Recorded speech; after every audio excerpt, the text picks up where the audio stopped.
कि आज के टाइम पे जैसे कि आप देख रहे हैं जो मोमेंट इस नेटवर्क के अंदर मैं देख रहा हूं, देवेंद्र जी और अरुण जी की टीम के अंदर जो मैं एक काया पलट देख रहा हूं, जो एक एक्साइटमेंट में देख रहा हूं, जो जुनून में देख रहा हूं।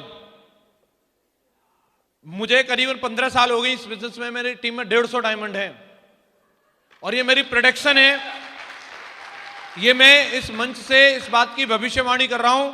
आज की ये रिकॉर्डिंग रहेगी, आप इस बात को तय मानिए कि जो जो व्यक्ति आज इस प्रोग्राम के अंदर बैठा है, आज से संकल्प लेकर के अपने कोच देवेंद्र जी और अरुण राणा जी की बात मानेगा, 2021 का वो डायमंड बैठा है यहां पे, 2021 का डायमंड। एक समय होता है, एक मोमेंट होता है, और उस समय में, उस मोमेंट में जब आदमी, एक आंधी होती है। हेलो, 2014 में आई थी ना मोदी साहब की, है कोई खड़ा हो गया ना लूला लंगड़ा, वो भी सांसद बन गया, तो समझ लो आज वही आंधी है। कोई बस खड़ा हो जाए, संकल्प ले ले, सर हमें भी करना है, वो भी डायमंड बन जाएगा। तैयार हैं?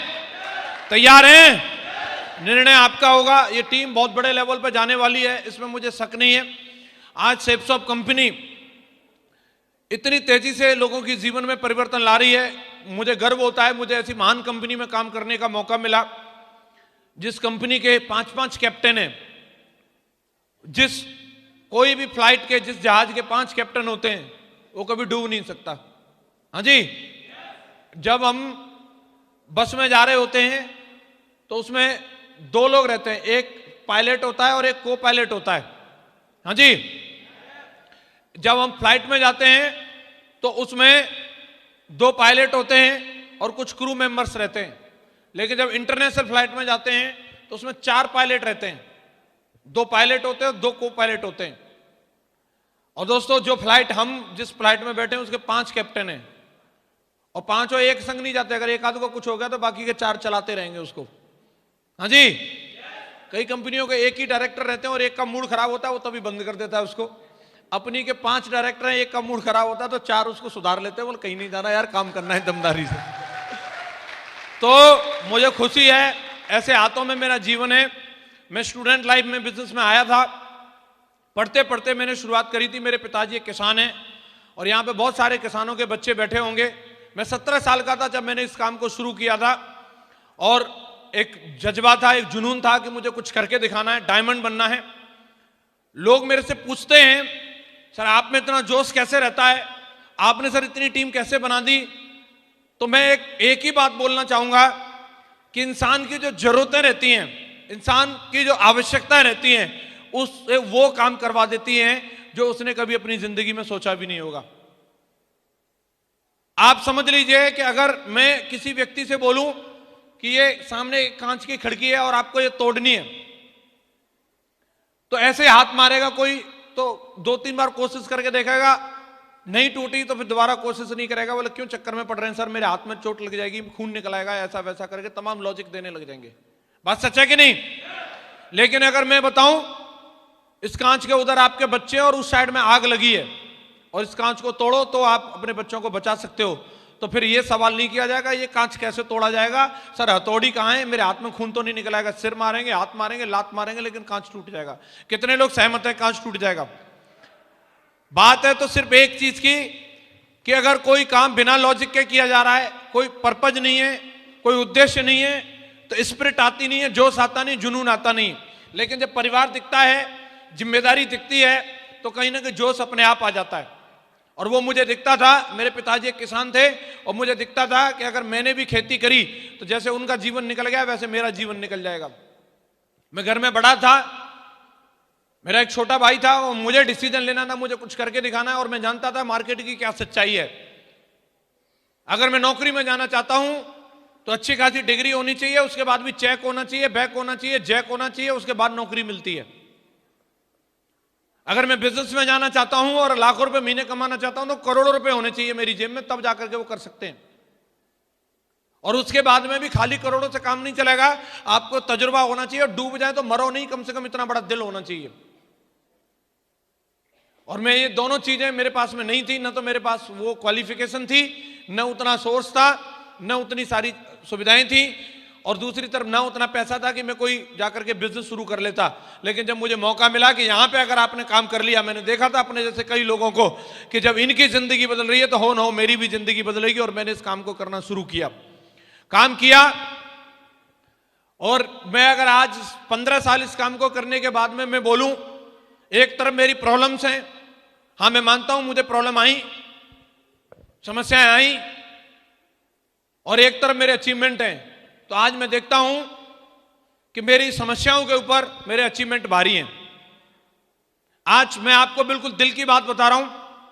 अभी 1 हफ्ते 10 दिन पहले मैं अपनी पत्नी को उनके घर से लेके आ रहा था अपने घर।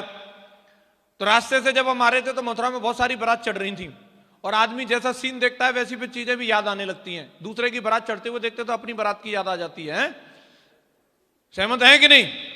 तो हमें भी अपनी शादी की याद आ गई।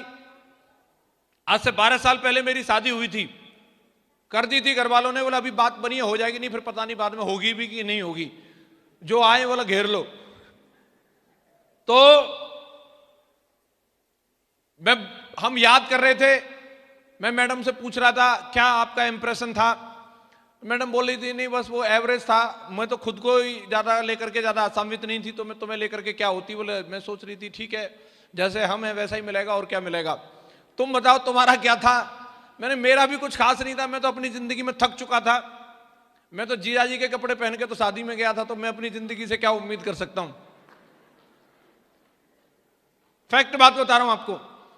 मैडम बोल रही थी मेरा पता नहीं, देखो मैं तुम्हें पसंद आती, बहुत अच्छी लगती, लेकिन मेरा मेकअप खराब कर दिया था। वो ज्यादा मेकअप वाली अच्छी हायर करने के लिए पैसे नहीं थे। ये सब बातें अपन लोग कर रहे थे, और मैंने उसी समय पूरी जिंदगी के एकदम 12 साल की रील सी घूम गई और प्रेजेंट को देखा, और मैंने एक ही बात बोली, अंजू हमारी जिंदगी बदल गई ना। तो उसने क्या जवाब दिया जानना चाहते हैं? मैंने बोला कि हमारी बहुत जिंदगी बदल गई ना, तो उन्होंने बोला बहुत नहीं बदली, बहुत बहुत बहुत बहुत बदल गई। आप समझ लीजिए दोस्तों, आज इस मुकाम पर हूं, 23 साल का हुआ तब मैं डायमंड बन गया था। 23 साल की उम्र से साल का 1 करोड़ कमा रहा हूं, 23 साल की उम्र से। ये 25 साल का हुआ बंदा आपके सामने खड़ा है। जब मेरी उम्र 25 साल की हुई थी तब मैं 50 लाख की BMW कार मेंटेन करने लग गया था। जब मेरे जिले में लोग नाम नहीं जानते थे कि BMW नाम की कोई गाड़ियां होती हैं, उस समय मेरे दरवाजे पर खड़ी थी।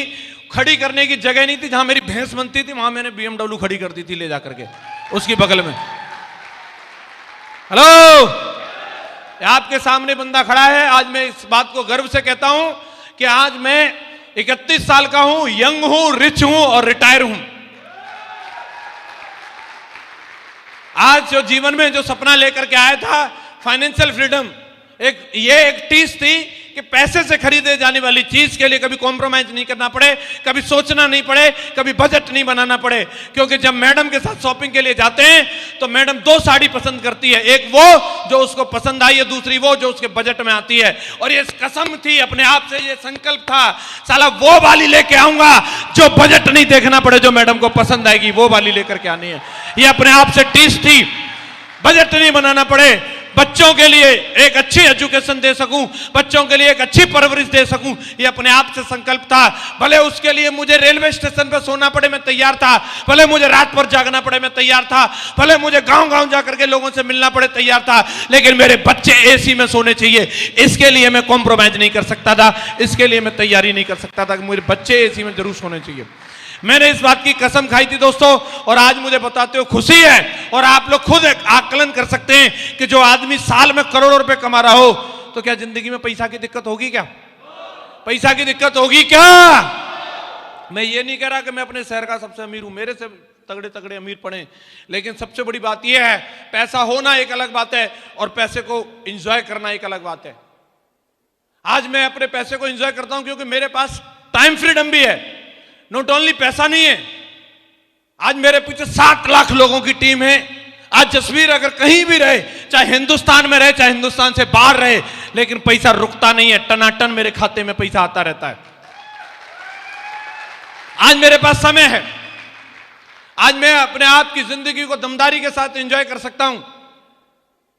छोटी छोटी किसी भी मोमेंट के लिए। मैडम ने बोला कि चलो मेरा मन कर रहा है कहीं शॉपिंग करने चलते हैं, तो मैंने कहा चलो आगरा चलते हैं। बोले नहीं कहीं अच्छी सी जगह पे चलेंगे। मैंने अच्छी सी जगह बोले तो बोला कहीं दिल्ली गुड़गांव चलते हैं कहीं। मैं चलो 5 स्टार होटल का एक दमदार स्वीट रूम बुक किया, 25,000 रुपए के एक नाइट का उसका चार्ज था। साला 2 रात रुके, 50,000 रुपए तो होटल में दे करके आ गए। शॉपिंग कितने की होगी अंदाजा लगा लो।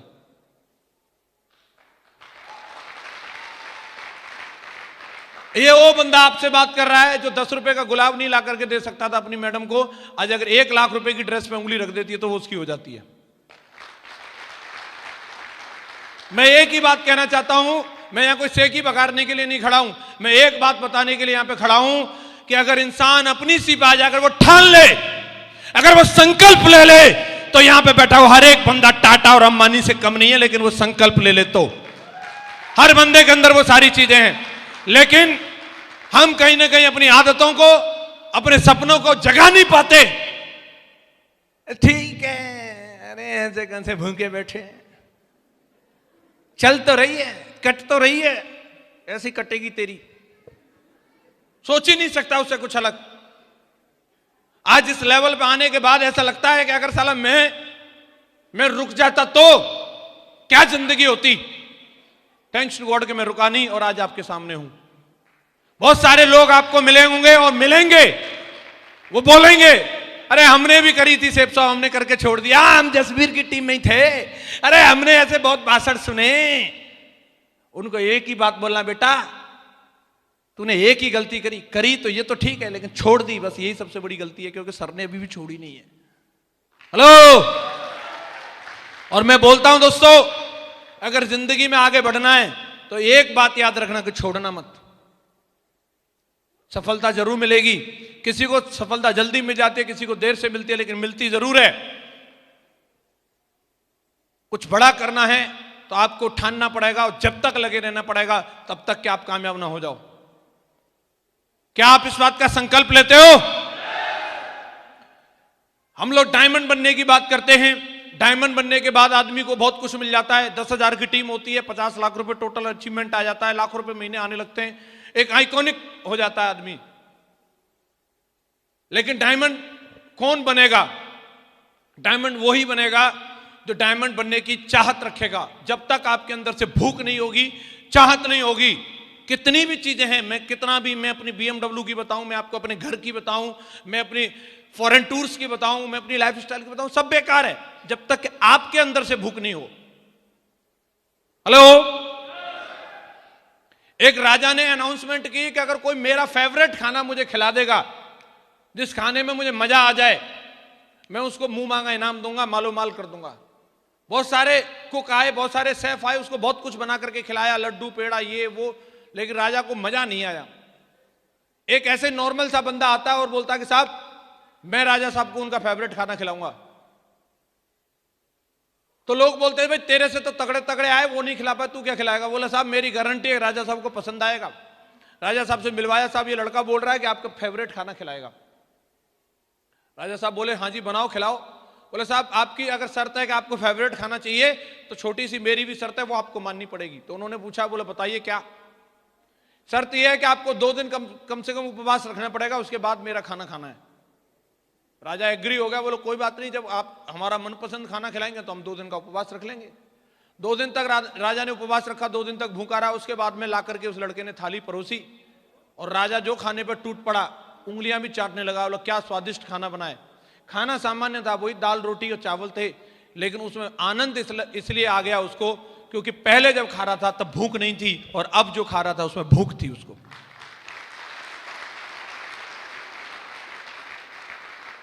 चीजें बहुत हैं साहब इसी दुनिया में, उनके पिछवाड़े पे हॉर्न मारती है, किसी की जगवार आकर के, किसी के बगल से ऑडी निकल जाती है, किसी के सामने से लोग 5 स्टार होटल में जाते हैं, अरे उसको भूख ही नहीं है, उसको कुछ होता ही नहीं है।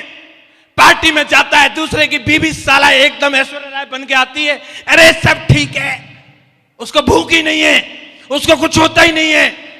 उसके मम्मी पापा साला हवाई यात्राएं कर रहे हैं, तब एकदम जिंदगी को दमदारी के साथ जी रहे हैं, उसको कुछ होता ही नहीं है, भूख ही नहीं है। इस दुनिया में, इस देश में किसी चीज की कमी नहीं है। इस देश में सिर्फ कामयाबी के भूखे लोगों की कमी है। और जिस इंसान के सपने मर गए वो जिंदा रहने का भी कोई फायदा नहीं है। जिसके सपने मर गए वही इंसान जिंदा रहने का फायदा है। जिसके सपने जिंदा हैं वो कुछ करना चाहता है, उसी का जिंदा रहने का फायदा है। क्या आपकी जिंदगी में कोई सपना है? कोई सपना है? कोई ऐसा ड्रीम जिसके लिए आप अपने आप को न्यौछावर कर दो? कोई चीज है ऐसी? जिसके पास होगी वो डेफिनेटली कामयाब होगा। और जिसके पास नहीं है ना, जाकर के सोचना यार क्यों जी रहा हूं मैं, क्यों खामा का इस धरती का बोझ बना पड़ रहा हूं मैं, फायदा क्या है मेरा साला इस दुनिया में रहने का। सोचना जरूर। बात करते हैं काम करने की, टीम बनाने की। साहब ये तो कामयाबी का सूत्र है। आप मार्केट में देख लो, जिसके पास जितनी बड़ी टीम वो उतना बड़ा कामयाब। हेलो, हर आदमी टीम बनाने में लगा है। अंबानी साहब भी टीम बना रहे हैं, टाटा साहब भी टीम बना रहे हैं, ऑफर ले लेकर के आ रहे हैं। कभी जियो ला रहे हैं, मरो ला रहे हैं, टीम बना रहे हैं। और भी लोगों को देख लो, बाबा लोग भी टीम बना रहे हैं। पॉलिटिक्स में चले जाओ, राजनेता लोग भी टीम बना रहे हैं। और ये आप समझ लो, अगर जिंदगी में कुछ बड़ा करना है तो टीम बनानी पड़ेगी। अकेले दम पे कुछ बड़ा होने वाला। हेलो, मार्केट में अगर टीम बनेगी, बहुत सारे लोग अलग अलग तरह के संगठन बना रहे हैं। कोई अपनी यूनियन बना रहा है, कोई अपनी जात वालों के लिए आरक्षण के लिए जा रहा है कि हम जाटों के लिए कुछ करेंगे, कोई यादवों के लिए कुछ करेंगे, कोई हम इनके लिए करेंगे साहब, हम उनके लिए करेंगे। और बहुत सारे लोग उनके आह्वान पे उनके पीछे चले जाते हैं, अरे साहब ये हमारी जात वालों का कुछ करेगा। जात वालों का कुछ हुआ हो या नहीं हुआ हो, लेकिन यूनियन लीडर की जिंदगी जरूर बदल जाती है। उनको आरक्षण मिले नहीं मिले, लेकिन वो भाई साहब को आरक्षण जरूर मिल जाता जिसने वो टीम बनाई थी। हेलो, वहां मजबूरी है। किसी भी यूनियन का एक ही प्रेसिडेंट हो सकता है, एक ही यूनियन लीडर हो सकता है। वहां 10 लोग नहीं हो सकते। वहां सबको बराबरी पर लाया नहीं जा सकता। जो आह्वान करता है उसी के पीछे टीम होगी और वही सुपीरियर रहेगा। उसी को गाड़ी मिलेगी, उसी को करोड़ों मिलेंगे, उसी को सम्मान मिलेगा। बाकी वाले जिंदाबाद जिंदाबाद, और कुछ नहीं है। लेकिन दोस्तों, सेफ शॉप में टीम बनाओगे, आज ये बात गर्व के साथ कह सकते हैं, आज जिस लेवल पे जसवीर खड़ा है उसी लेवल पे लाल बहादुर शर्मा जी भी खड़े हैं, और उसी लेवल पे आपका भी स्वागत है। आप भी आ सकते हो। अगर आज जसवीर 8 लाख कमाता है तो अगला नंबर आपका है। यहां बराबर की पार्टनरशिप होती है। अगर आज जसवीर की बाइक पे बैठ करके कोई बंदा जाएगा और एक डीडी लेकर के आता है तो बराबर की पार्टनरशिप, 500 तेरे 500 मेरे, कोई सीनियर जूनियर नहीं है। 550 नहीं रख सकता। हेलो, और प्रेसिडेंट की अनलिमिटेड वैकेंसी है। यहां एक नहीं बनेगा। आप जितनों को लेके आना चाहते हैं आप, हम उतने बना देते हैं। आप 10 लाओ, 20 लाओ, 50 लाओ, 150 को तो मैंने बना दिया। आपका क्या इरादा है? आप आना चाहते हो? आना चाहते हो? सेफ शॉप तो बाहें फैलाए आपका इंतजार कर रही है। अगर आपका इरादा है तो डेफिनेटली कर जाओगे। दोस्तों, मैं एक ही बात कहना चाहूंगा, मां गुरु जी को सुन के जाना आप लोग। अगर मेरी बातों से आपको वो लॉजिक समझ में नहीं आ रहा, वो बात समझ में नहीं आ रही, वो कारण समझ में नहीं आ रहा होगा, आज गुरु जी को सुनने के बाद आपको कारण जरूर मिल जाएगा। और आज मां गुरु जी का आशीर्वाद इस टीम को मिला है, और मैं इस बात को दावे से बोलता हूं, मां गुरु जी, आज तक अभी हो सकता है इस टीम की नेशनल लेवल पर कोई पहचान नहीं हो, लेकिन आज की इस मीटिंग के बाद ये टीम पूरे हिंदुस्तान में अपने नाम का झंडा बुलंद करेगी। क्या तैयार है टीम लीडर्स? क्या बोलती है टीम? अरे खड़े तो जाओ मेरे वीरों, तैयार हो? झंडा बुलंद करके दिखाओगे? नंबर 1 होके दिखाओगे? नंबर 1 होके दिखाओगे? तो बोलो फिर मेरे साथ मिलके, I am diamond, I am diamond, I am diamond. Thank you very much. Wish you